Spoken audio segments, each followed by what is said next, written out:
नमस्कार, मैं हूं मोहन तिवारी। आज का मुद्दा है ईडी गिरी पर भाजपा घिरी। जी हां, जैसे गांधी गिरी होती है कुछ उसी तर्ज पर एक तरीके से लगातार कंटिन्यू ईडी का प्रयोग किया जा रहा है और इसे ईडी गिरी और ईडी गर्दी का नाम विपक्ष ने दे दिया है। ऐसे में जब छत्तीसगढ़ में कार्रवाई हुई है तो इस पर सियासी घमासान मचना लाजमी था और यही कुछ पिछले 2 दिनों से हम देख रहे हैं। लगातार ईडी की कार्रवाई के बाद उस पर सवाल उठाए जा रहे हैं, उसको लेकर प्रदर्शन हो रहा है।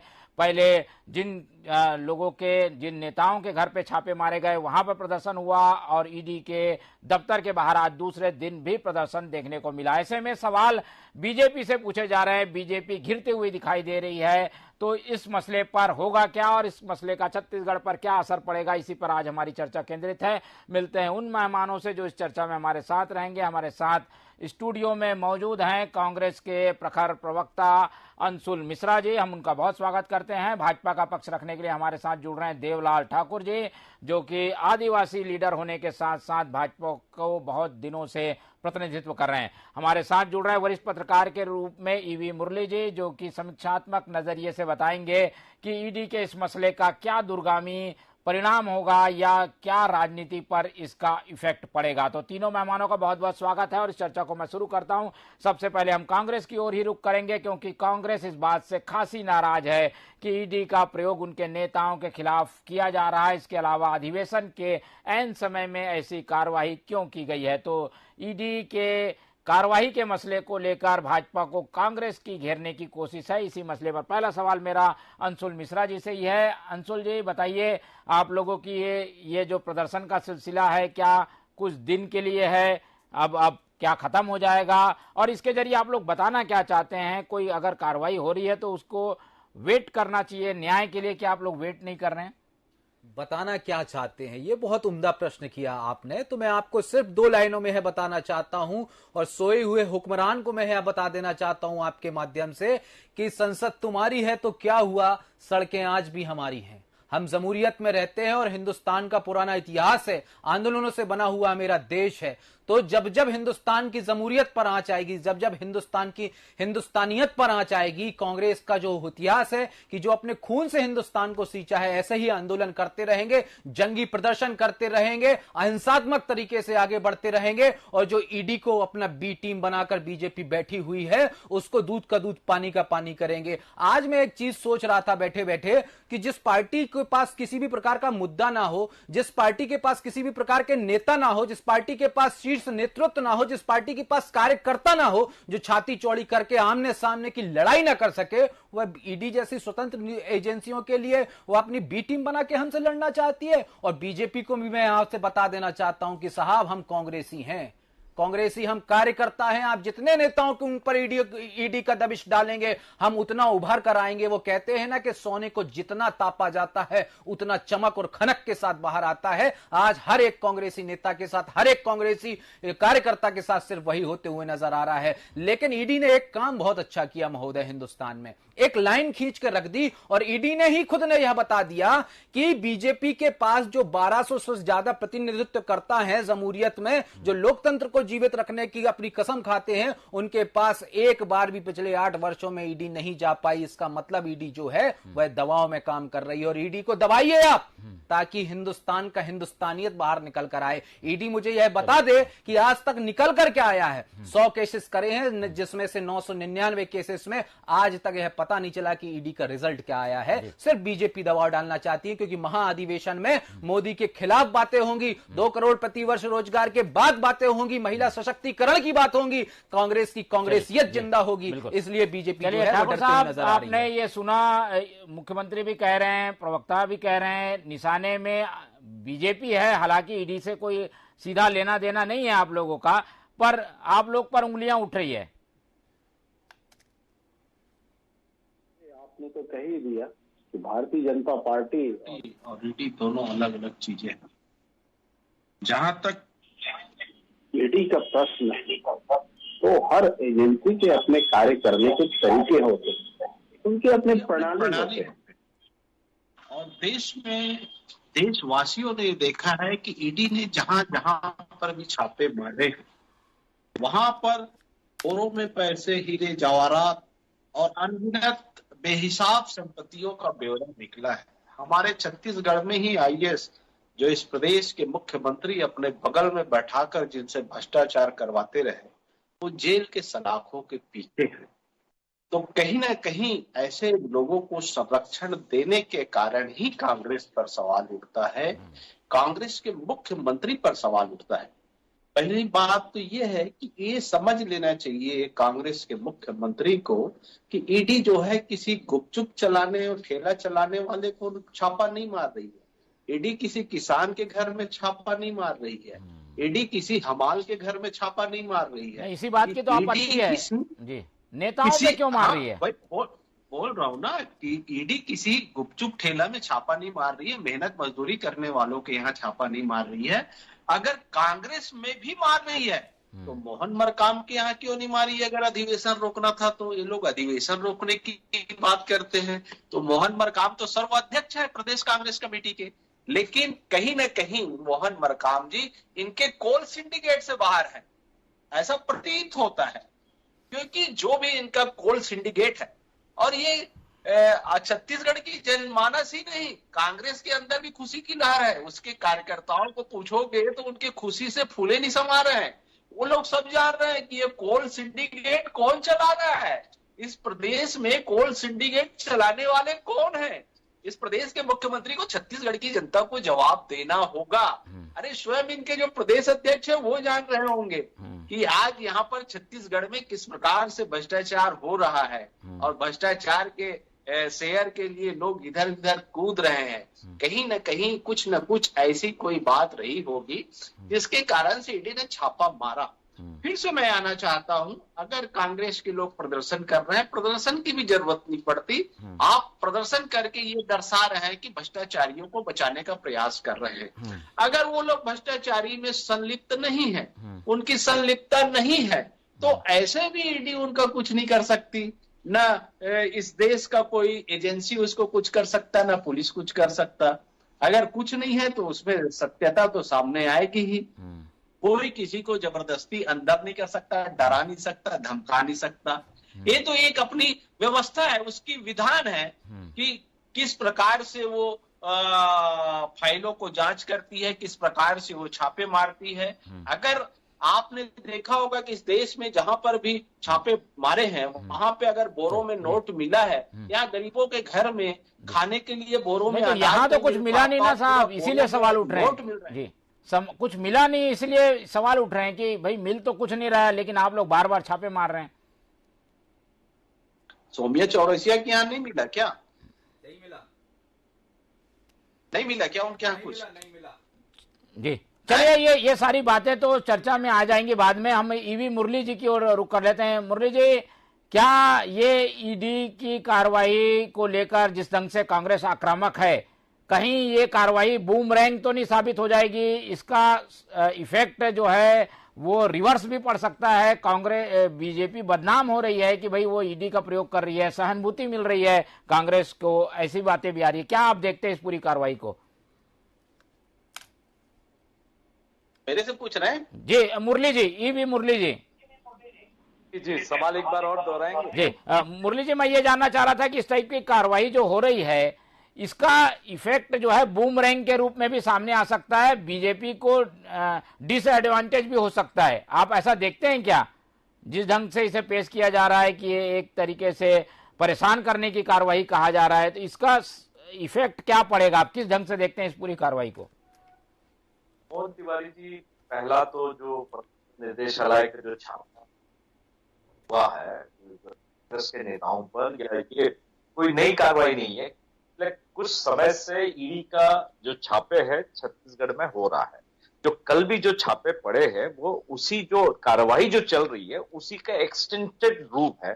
तो इस पर कोई आश्चर्य वाली बात नहीं है। हाँ, ये हो सकता है कि जो टाइमिंग है, जो महाधिवेशन होना है उससे 4 दिन या 5 दिन पूर्व जो छापे पड़े हैं, तो टाइमिंग को लेकर बड़ा संशय की स्थिति बनी हुई है कि भाई ये कार्रवाई कहीं सुनियोजित तो नहीं है कि ये महाधिवेशन को फ्लॉप कराने के लिए हो या नहीं हो। लेकिन मुझे नहीं लगता, अगर उसी तरह का करना है तो 2 दिन बाद भी ईडी छापा मार सकती थी, लेकिन उन्होंने 5 दिन पहले। तो ईडी का अपनी एक कार्रवाई का प्रक्रिया होती है जो भी है, लेकिन मुझे नहीं लगता कि कांग्रेस सरकार या कांग्रेस के जो जिस तरह से कांग्रेस ने इस मामले को लेकर हल्ला बोल किया है, उससे एक बात तो ये बनती है कि जिस तरह से ईडी के छापे जो टारगेटेड लोगों पर होती है, जिस तरह से आक्षेप ईडी पर लगता है कि भारतीय जनता पार्टी में जो लोग शामिल हो जाते हैं उन पर कोई कार्रवाई नहीं होती, जो भारतीय जनता पार्टी से खिन्नता रखते हैं उन पर कार्रवाई होती है।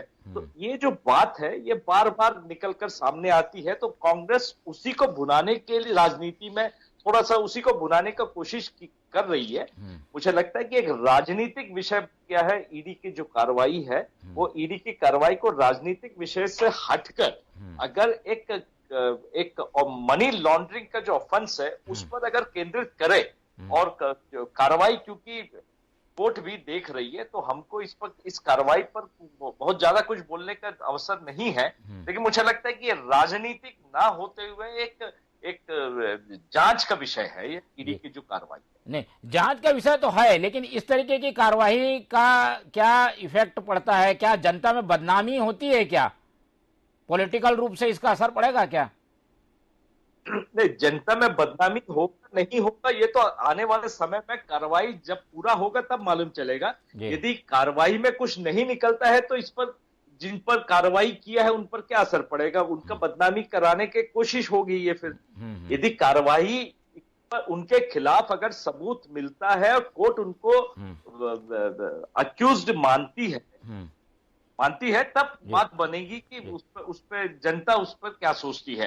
आने वाले समय में 7-8 महीने बाद चुनाव है, जनता का जो भी उत्तर होगा जनता उस समय बताएगी। बिल्कुल। अभी आप लोग का प्रदर्शन चल रहा है, अंशुल जी की ओर मैं रुख करता हूं। अंशुल जी, लगातार प्रदर्शन चल रहा है, लेकिन ये भी बात आ रही है कि इस तरीके के मामलों में शिकायत भी पुलिस से की गई है, 3rd डिग्री के प्रयोग को भी लेकर आपत्ति की गई है। क्या राज्य सरकार की पुलिस कुछ एक्शन लेगी, जैसा बंगाल में देखने को मिला था? कोई टकराव जैसी स्थिति भी बन सकती है कि आप लोग आगे प्रदर्शन तक सीमित रहेंगे या कानूनी लड़ाई का भी रास्ता अख्तियार कर रहे हैं? नहीं, कानूनी लड़ाई का हम रास्ता तैयार करेंगे। हमने सर्वप्रथम सरकार के लिए यह लिखित में जानकारी देकर रखी है कि यह ईडी जो दुरुपयोग का कार्य कर रही है वो कृपया कर ना करे, लेकिन सरकार की ओर से अभी तक कोई ऐसा ना निर्णय आया है ना कोई उनका नुमाइंदा आया है। लेकिन मैं एक चीज अभी बैठे बैठे फिर से सोच रहा था, ठाकुर साहब ने बहुत अच्छी बात कही कि ईडी जो है वह अलग है और बीजेपी जो है वह अलग है। ये होना भी चाहिए, सभी लोग अपना अपना अलग अलग होना चाहिए, लेकिन समझ के परे ये बात आ जाती है। ठाकुर जी, इस पर जरा प्रकाश डालिए कि पूर्व मुख्यमंत्री आदरणीय रमन सिंह जी एक दिन पहले ट्वीट कर देते हैं कि कल ईडी आने वाली है, वो उनके प्रवक्ता बन जाते हैं। और जब ईडी आ जाती है और जबकि ईडी का कोई आज तक ऐसा आधिकारिक बयान समूरियत में हिंदुस्तान में मीडिया के पटल पर चतुर्थ स्तंभ पर आज तक नहीं आता है, और राजेश मूणत जी यह बयान पारित कर देते हैं कि 5 करोड़ रुपए सौम्या चौरसिया जी के यहां से यहां पर गया, 200 करोड़ रुपए वहां से यहां गया, 6 करोड़ रुपए वहां से वहां गया, 54 करोड़ रुपए यहां से दिल्ली गया, दिल्ली से 35 करोड़ रुपए यहां आया। तो मैं ये सोच रहा हूं कि इनके पास ऐसा अंतर ज्ञान कहां से आ जाता है, इनके पास ऐसी कौन सी कला आ जाती है कि जो ईडी एक्शन करने वाली होती है वो ऐसे एकदम महानुभाव लोगों को ये कैसे पता चल जाता है। देवलाल ठाकुर जी को भी यह पता चल जाता है कि देवलाल ठाकुर जी ने अब भी यह कहा कि सौम्या चौरसिया के पास बहुत सारा पैसा निकला है। या तो ईडी को भी नहीं पता है कि कितना सारा पैसा निकला, अगर पता होता तो अभी तक सामने आ जाता है। ईडी ने अभी तक किसी को नहीं बताया। देवलाल ठाकुर जी को यह कैसे पता चल गया, रमन सिंह जी को यह कैसे पता चल गया, और आदरणीय राजेश मूणत जी को यह कैसे पता चल गया कि ईडी की जो कार्रवाई होने वाली है। चलिए मैं सवाल कर लेता हूं। देवराज जी, आप लोग अतिशयोक्तिपूर्ण भी आरोप लगा रहे हैं, ऐसी बातें आ रही है कि कई चीजों को बढ़ा चढ़ा के अफवाह में जो बातें हैं उनको आधार बनाकर भी आरोप लगा दिए जा रहे हैं, इसलिए ये जो है ये उंगलियां उठ रही है कि आप लोग ये आरोप कहां से लगा रहे हैं, इस तरीके के लिए क्या आधार है, क्या तथ्य है? मतलब ईडी के इनपुट्स कहां से आ जाते हैं बीजेपी के वरिष्ठ नेताओं? देखिए, बड़ी बात है ये। मेरी बात तो सुन लीजिए पहले। ईडी ने जब पहले पूर्व में भी छापे मारे थे तो उन्होंने अपनी रिपोर्ट को सार्वजनिक किए थे, समाचार के माध्यम से, अखबारों के माध्यम से। मैं ही नहीं, पूरी छत्तीसगढ़ की जनता ने इस विषय को देखा था और समझा था। अगर उनके पास अगर ऐसी कोई चीजें नहीं मिलती, क्योंकि जो ईडी की जो कार्यप्रणाली है वो तथ्यात्मक कागजी कार्रवाई पर डिपेंड होता है, वो गवर्नमेंट के ही दस्तावेज रहते हैं। अगर आप कहीं पर जमीन खरीदी या जमीन बिक्री या खाते से खाते का ट्रांसफर होता है तो तथ्यात्मक दिखता है, उसको कहीं पर सत्यापित करने की भी आवश्यकता नहीं पड़ सकती, क्योंकि आपके खाते में अगर मैं पैसा डाल दिया या मेरे खाते में आपने पैसा डाल दिया तो वो पूरा सारा देश नहीं, हर आदमी देख लेगा। नहीं, ये आप लोगों को कैसे पता चलता है, ये पूछ रहे हैं। आप कहीं पर भी जमीन खरीदते हैं तो उस जमीन को सारे लोग देखेंगे। आज हाई टेक्नोलॉजी वाला काम आ गया है, और जिस प्रकार से मोहन तिवारी, मैं ये समझता हूँ कि आप एक जिम्मेदार न्यूज चैनल के एंकर हैं, और जिम्मेदार न्यूज चैनल के एंकर होने के नाते जिम्मेदारी पूर्वक अपनाएंगे। समझता हूँ कि यहाँ पर झूठबाजी की राजनीति बिल्कुल नहीं चलती। मैं देवलाल ठाकुर जी से सीधे सीधे पूछना चाहता हूँ कि उनको पता चल गया, और मैं ये सीधा सीधा प्रश्न कर रहा हूँ कि ईडी ने आज तक आंकड़े प्रस्तुत नहीं करे, ईडी ने आज तक नहीं कहा है मामले को किसी के पास किसी व्यक्ति विशेष के पास इतना पैसा मिला है, इतना पैसा नहीं मिला। बीजेपी के प्रवक्ता, बीजेपी के शीर्ष नेतृत्व, बीजेपी के सभी साथियों को ये कैसे पता चल जाता है? ठाकुर जी जवाब दीजिए इस बात का। और ठाकुर साहब, सीधा प्रश्न किया हूँ, सीधा जवाब दे दो। ईडी सीधा पूछा, आप लोग कैसे पता चल गया रमन सिंह जी को, कैसे आपको पता चल गया? जवाब दे दीजिए। यही तो आदत है कि वो सुनना नहीं चाहते। अरे जवाब तो दे दीजिए, मैं सुन नहीं बैठा हूँ आप, लेकिन इधर की बात उधर करेंगे तो कैसे सुनेगा आदमी? मैं आपसे सीधा प्रश्न कर रहा हूँ कि रमन सिंह जी को कैसे पता चल जाता है कि ईडी पता चल जाते हैं? आप लोग बयान नहीं किया इस बात की मैं पुष्टि करता हूँ, इसका जवाब दे दीजिए सीधा सीधा। आप तो बड़े जिम्मेदार व्यक्ति हैं, जवाब दीजिए आप। चरित्र हमेशा भ्रष्टाचारी वाला चरित्र रहा है इस देश। अरे भ्रष्टाचारी वाला चरित्र रहा है तो विपक्ष में बीजेपी के सो रहा है, आज तक रोड पर क्यों नहीं आया, सड़कों पर क्यों नहीं आया? किस प्रकार की बात करते हैं आप? क्यों बेतुके बयान बात करते हैं? आपकी हालत क्यों अधिनायक बात की बात करते हैं? खून पसीने की कमाई को आप लोग, सर मैं सीधा प्रश्न कर रहा हूँ, आप खून पसीने की बात कर रहे हैं। सीधा प्रश्न कर रहा हूँ, उसमें आपका खून पसीना कहाँ से निकल रहा है? मैं सीधा प्रश्न कर रहा हूँ, ये जो प्रदेश का मुख्यमंत्री जो कोल सिंडिकेट चला रहा है उसके खिलाफ कार्रवाई हो रही है, तो कांग्रेस पार्टी को ही खुशी की बात है। अरे बात तो छोड़िए, आपके पार्टी के लोगों के मुंह में लड्डू बांट रहे हैं, आप अपने पार्टी से समझिए। अगर किसी भी चीज को सुनना है ठाकुर साहब, चलिए मैं पूछ लेता हूँ। ठाकुर साहब, ये जानना चाहिए, आरोप ये लगा रहे हैं कि आप लोग को ईडी के प्रवक्ता हैं इसलिए आप लोग को पहले से पता चल जाता है। ये आरोप जो है ईडी नहीं लगाती, आप लोग लगा लेते हैं, इसलिए ये उंगलियां उठ रही हैं आप लोग पर। चलो ये बताइए जी, हम कहाँ आरोप लगा रहे हैं? हमने तो पहले भी कहा है कि अगर पाक साफ है, अगर इनके मन में कोई इनके साथ संलिप्तता नहीं है कोल सिंडिकेट में, तो ईडी वीडी कोई भी आ जाए, कोई भी एजेंसी आए, किसी भी व्यक्ति का कुछ नहीं कर सकती। लेकिन छत्तीसगढ़ उस समय शर्मसार हो जाता है जब कांग्रेस के पूरा मंत्रिमंडल, इस प्रदेश का मुख्यमंत्री भूपेश बघेल जी भ्रष्टाचारियों को बचाने के लिए प्रेस में पहुंच जाता है और नक्सलियों के हमले में मारे गए लोगों को श्रद्धांजलि तक नहीं दे पाता। रायपुर जैसे शहर में बलात्कार हो जाते हैं, नाबालिग के साथ उसकी हत्या कर दी जाती है, उस समय महिला का गला रेत दिया जाता है, गंडासे से एक नाबालिग। चलिए विषय पे आते जी, मैं मुरली जी की ओर रुख कर लेता हूँ। जी जी चलिए, बन चुकी है बिल्कुल। छत्तीसगढ़ के रहवासियों को सुरक्षा देने के लिए इनका गृह मंत्रालय और मंत्रिमंडल। ठाकुर साहब आपकी बात आ गई, हम एक बार मुरली जी से ये समझ लेते हैं कि इस मामले में सीएम ने आज एक बड़ा बयान दिया है कि वो कोर्ट की ओर रुख करेंगे, क्योंकि पुलिस की ओर से सीधी कार्रवाई जो ईडी की जांच या ईडी की पूछताछ पर नहीं की जा सकती। क्या इसमें कोर्ट का कोई डायरेक्शन मिल सकता है क्या मुरली जी? क्या इस तरीके के मामलों में कोर्ट हस्तक्षेप कर सकता है क्या?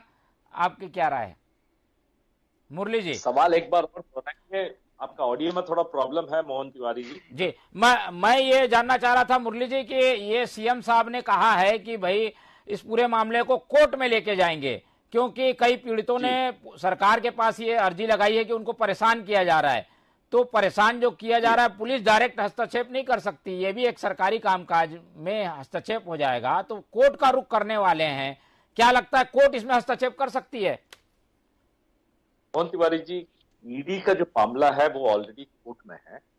बात रही भूपेश बघेल साहब का जो कहना है कि जो अक्यूज्ड है, जिनको को ईडी स्टेटमेंट लेने के लिए बुला रही है, उनको हरास किया जा रहा है। तो इन्वेस्टिगेशन प्रोसेस में हरास करने का कहीं पर भी कोई कार्य, वो जो जिस तरह से पूछताछ करते हैं किसी को किसी तरह से हानि पहुंचाने का कोई प्रावधान नहीं है। यदि इस तरह से कोई कंप्लेंट आता है तो बिल्कुल वो कोर्ट जा सकता है कि भाई हम टॉर्चर किया गया है। यदि टॉर्चर का यदि कोई एविडेंस है तो भूपेश बघेल जिस तरह से कह रहे हैं वो कोर्ट पर जा सकता है। कोर्ट उस पर बिल्कुल कार्रवाई भी कर सकती है। ईडी को सख्त निर्देश दिया जा सकता है कि भाई आप किसी तरह से आप टॉर्चर न करें। आपको जो पूछना मनी लॉन्ड्रिंग का मामला है, गोल्ड लेवी का मामला है, सारे चीज तथ्य जो है कागज में है, जो पूछना है आप पूछ सकते हैं, लेकिन टॉर्चर नहीं करना है। ये पुलिस को भी ये कि आप किसी को 3rd डिग्री टॉर्चर वगैरह नहीं कर सकते। लेकिन अक्सर ये होता है कि जो अक्यूज्ड है उनको टॉर्चर किया जाता है।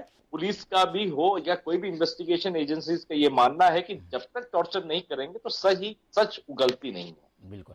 चलिए, लेकिन इस पूरे मामले में बीजेपी को घेरने की जो कोशिश है उसका कितना असर होगा? एक बार हम चलते हैं मिश्रा जी के पास। मिश्रा जी, आप लोगों की ये कोशिश जो है वो कॉर्नर में ला रही है ईडी को और भाजपा को। क्या इस तरीके के आरोप प्रदर्शन से ईडी बैक हो जाएगी, इसलिए शायद आप लोग ऐसा कर रहे हैं?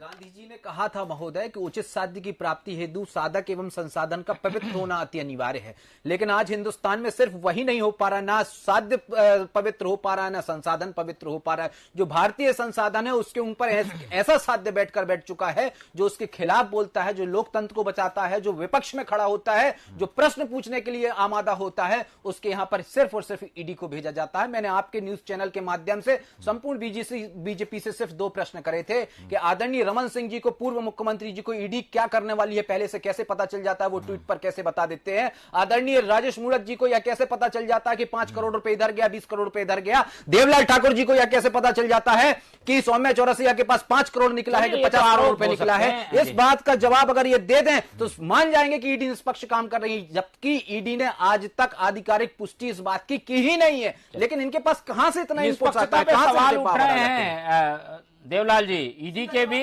और बीजेपी की भी? देखिए, मैंने कहा ना पहले, मैं तो भास्कर में ही पढ़ा हूँ, दैनिक भास्कर नाम अखबार बता देता हूँ मैं सौम्या चौरसिया जी के बारे में। चलिए, वो तो शायद जी, अरे वो तो पूरा सार्वजनिक। ऐसे मामलों के बजाय अब बीजेपी पे जो आरोप लग रहे हैं उस पर आप अपना पक्ष रखिए जी।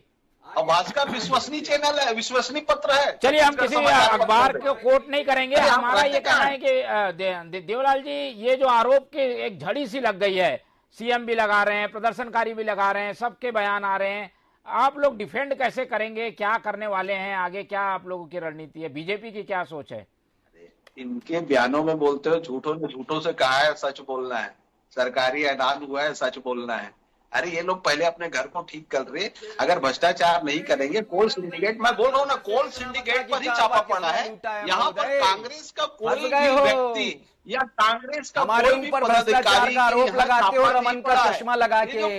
पिछले 4 वर्षों से क्यों सो रहे थे, सड़कों पर क्यों नहीं आ रहे थे? कांग्रेस के मोहन मरकाम के यहाँ तो नहीं पड़ा ना, मोहन मरकाम के यहाँ तो नहीं पड़ा, रमन सिंह जी के यहाँ पे भी नहीं पड़ा है, रमन सिंह जी के यहाँ पर भी नहीं पड़ा है, देवलाल ठाकुर जी के यहाँ पर भी नहीं पड़ा है, अंशुल मिश्रा जी के यहाँ पर भी नहीं पड़ा है, बीजेपी के कई वरिष्ठ नेताओं के यहाँ पर भी नहीं पड़ा है। 5 नाम गिना देता हूँ, ईडी को बता दीजिए, वहां पर छापा मार लेंगे, दूध का दूध पानी का पानी हो जाएगा। काम करने दीजिए, ईडी को अपना काम करने दीजिए सर, यही तो कांग्रेस कहती है। लेकिन आप उनको अपना काम करने कहाँ देते हो? मोटा भाई अमित शाह जी उनको अपना काम करने कहाँ देते हैं? भ्रष्टाचारियों को 1200 से ज्यादा जनप्रतिनिधि आपके हैं, मंत्रिमंडल आ जाता है, छत्तीसगढ़ सर्वसार हो जाता है, का नाम बता दीजिए। बच्चियों की हत्या हो रही है, बीजेपी का देवलाल ठाकुर जी प्रेस कॉन्फ्रेंस नहीं कर सकते, संवेदना व्यक्त नहीं कर सकते, लोगों को सुरक्षा नहीं दे सकते। और भ्रष्टाचारियों को सुरक्षा देने के लिए आप लोग इतना वरिष्ठ प्रवक्ता है ठाकुर साहब, प्रदेश के मुख्यमंत्री को शर्म आनी चाहिए और माफी मांगनी चाहिए छत्तीसगढ़ वासियों से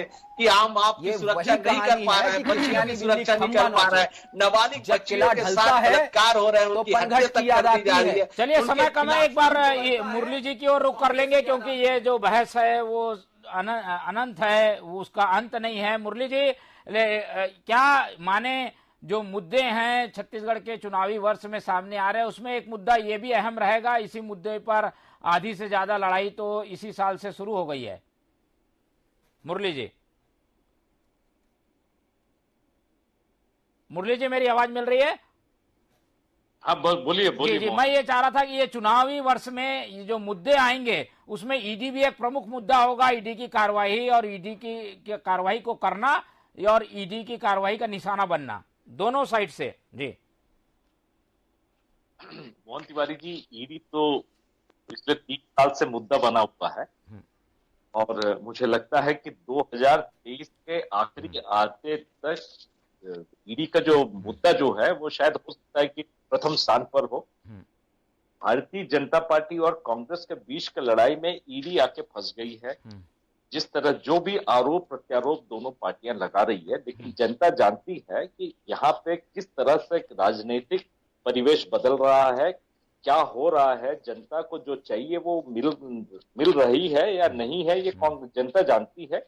2023 का जो चुनाव है केवल ईडी मुद्दा नहीं रहेगा, और भी कई सारे मुद्दे हैं, उसमें विकास भी एक अहम मुद्दा रहेगी। तो आने वाले समय में ये देखना होगा कि करवट किस ओर बदल बैठता है। जी चलिए, ऊंट किस करवट बैठेगा, इसी फाइनल नोट पर इस चर्चा को हम खत्म करेंगे। हमारे साथ जो मेहमान जुड़े उन सबका धन्यवाद, और हम उम्मीद करते हैं कि चुनावी वर्ष में ये जो ईडी की एक तरीके से जांच की छाया है वो राजनीतिक मुद्दों पे कम और जनता के मुद्दों पे ज्यादा केंद्रित रहे। फिर भी ये एक ऐसा मसला है जिस पर कांग्रेस भाजपा जोरदार लड़ते हुए पिछले 2 दिन से दिखाई दे रहे हैं। जैसे जैसे ये मुद्दा आगे बढ़ेगा ये लड़ाई और तेज होगी, हमारी नजर बनी रहेगी।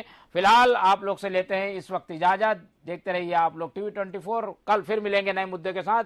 मुझे दीजिए इजाजत, नमस्कार।